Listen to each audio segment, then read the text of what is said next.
facing each other ever. By the way, this is a big 3 years old or something. Brady is literally old enough to be his father, like a lot of these guys. The guy's Brady's 44, guys. No, Brady's 24. Well, maybe figuratively. He is literally 44 years old. It's also the first time he will ever face an Ohio State quarterback. Here is Tom Brady. We got to get to the revenge. Brady forgot the number of what down it was, a whole thing. Last year, everyone thinks the Bucs are going to kill the Bears because of that. Brady's going to be on fire. Here's Brady talking about facing the first Ohio State quarterback in the NFL he's ever faced. I'm not going to say anything too inflammatory about Ohio State.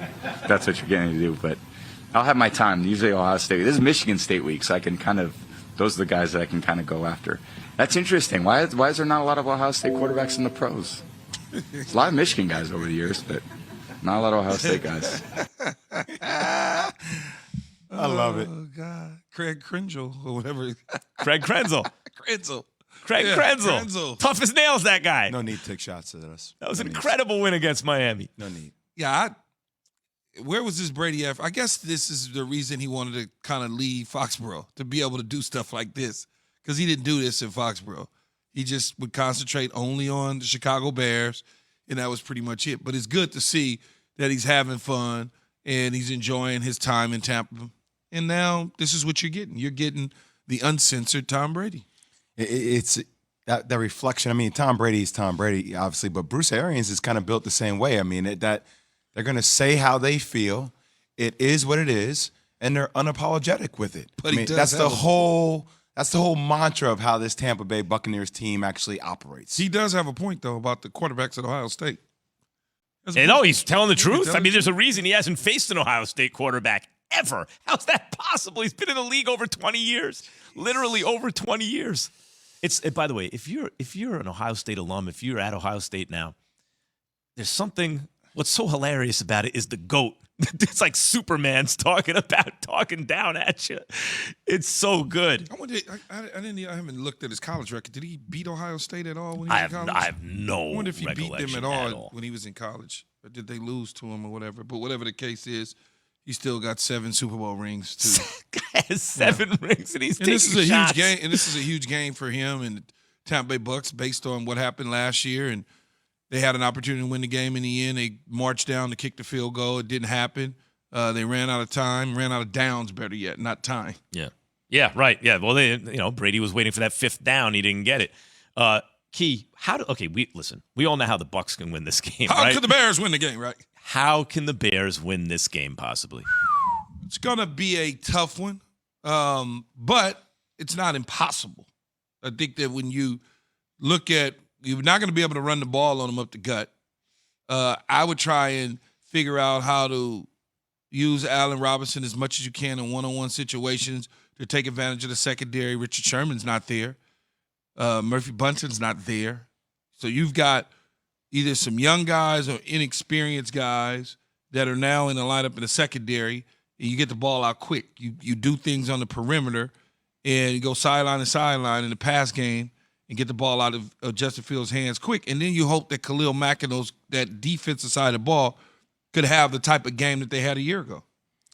You see, I think you have to, even though that defensive front seven is so dangerous, I think you have to establish somewhat of the run game with Khalil Herbert, right? You need to do that. It'll never work, Jay. I hear you, but then you become a very one-dimensional team. Now you're telling me Justin Fields needs to drop back, and he's solely going to rely upon his wide receivers, his weapons. You need to establish some kind of run game to keep the defense honest. Yeah, what about that, Key? Just like, even if you're not picking up yards, but at least they have to account for it, so that might loosen it up. You can run the ball and get hit at the line of scrimmage if you think that's going to loosen the defense up. I'm not saying don't do it.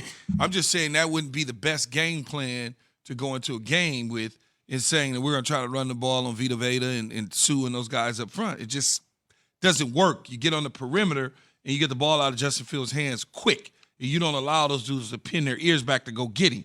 And then what you do is the secondary is limited right now. You try to take advantage of the secondary with the best pass-catching threat that you have in Allen Robinson. That's what I would do. Vita Vea. But it's almost like, I'm trying to remember from the comic books, was it Juggernaut or someone who, like, absorbed energy? Vita Vea just absorbs human beings, man. It's unbelievable. Yeah, when you that big, you're gonna absorb a whole lot just in human beings. You're gonna eat up a lot of space. You're gonna take a lot two. of space. Yeah, you're gonna always take two. That's what they get paid to do. The reality for the Bears, though, is that the offense can give you as much as they can, but your defense needs to create points, right? And that's what they've been able to do in games they've been able to win versus the Bengals, talk about versus the Raiders. Their defense has created points that helps the offense sustain in games like this. So Tom Brady, which is going to be hard. like to add to it all, as I mentioned earlier, and Key was talking about, forgot the number of downs or ran out of downs. Everyone's assuming, oh, it's on because Tom Brady's going to take it out on him. Here is Tom Brady on forgetting the number of downs versus the Bears last year. Seems like a long time ago, but actually it wasn't that long ago. So that hasn't happened very often in my career. For some reason, that happened at that moment. But yeah, that was a tough loss, and I think we learned a lot from that loss. That last year, there was a lot of self-inflicted issues. There was a lot of penalties. There was a lot of miscommunications. There was a lot of things that weren't clean. And then ultimately, we have a chance to win the game in 2 minutes by going down and kicking a field goal, and we don't get the job done. So penalties, not coming through in critical situations. I think something that we've come through in critical situations. We've cut down on the penalties, but you got to stress that and continue to stress that all the time. It's good that he's admitting it now. Yeah, he didn't admit it at the time. Last year, and Arians covered for him. Yeah, last year, Bruce Arians kind of covered for him. But hey, man, I won a Super Bowl. I do what the hell I want to do. Leave me alone. Yeah, and everybody knew it was last year, and that's fine. Like, everybody has brain farts here and there in games. Like, even the best of the best do it. You know what I really liked about that, actually? The way that actually gave me insight into Brady and Arians, because Arians, I thought, pushed all the right buttons. Like early on, he held Brady accountable, right? He made an example. I'm sure they probably have side conversation about that anyway. But in that game, before Brady was asked anything, Arians covered for him. Had his back. Now, so you know what Brady did? Brady then lied at the press conference because he knew Coach had already lied for him. And so now he's backing up Coach by not just admitting what happened. I wouldn't call it a lie. Okay, whatever. I would call it misinformation. Right, yes. or not answering the question. But the point was that showed me, these two are good because Coach knew when to hold him accountable, knew when to cover for him, and then Brady covered for Coach covering for him. Things were working there, obviously, even when they weren't working. Underneath, it seemed to me they were. It's a good situation they got going in Tampa. Once they get those guys back on the defensive side of the ball in the secondary, that team was fine. O.J. Howard's there. They're not really missing Gronkowski. A.B. has a little bit of a boo-boo going on right now with his ankle because of the bad turf last week. But the Bucs are going to be a top 3 team, top 4 team in the conference regardless. Exactly. Keyshawn J. Max brought to you by Indeed. Hiring for an open job should not morph into a full-time job. Indeed is a smart hiring platform that delivers 4 times more hires than all other sites combined, according to Talent Nest. Post a job and hire ASAP. Visit Indeed.com/credit. All right, let's bring in Dan Graziano into this conversation. What's up, Dan?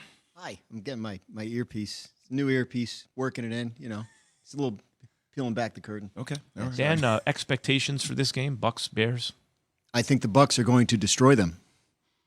That's a pretty good that's a expectation. great I'd say it's a good Well, forecast. they were doing hot takes. Key said that it's a good situation in Tampa. I thought that was a pretty bold. He went out on a limb. Yeah, so I figured I'd jump right in. You know how it is, Dan. You Yeah. start talking about certain teams, it's like, well, what do you expect for them to do? All right, the two franchises are not in similar situations. not at all. The Bears are breaking in a rookie quarterback. They score about 16 points a game.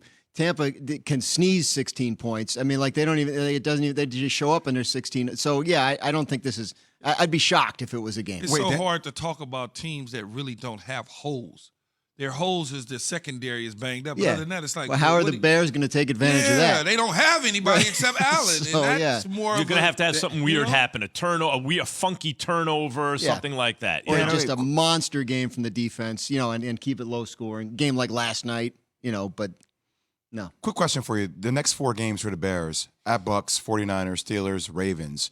Do you think that Matt Nagy's going to be in a position where things are going to be looking positive after those 4 games or more negative? You look at those 4, and I wouldn't expect them to be beating the Bucs or the Ravens. Okay. Steelers and 49ers have their issues. Like, we don't know what those teams are or what they're going to be when that.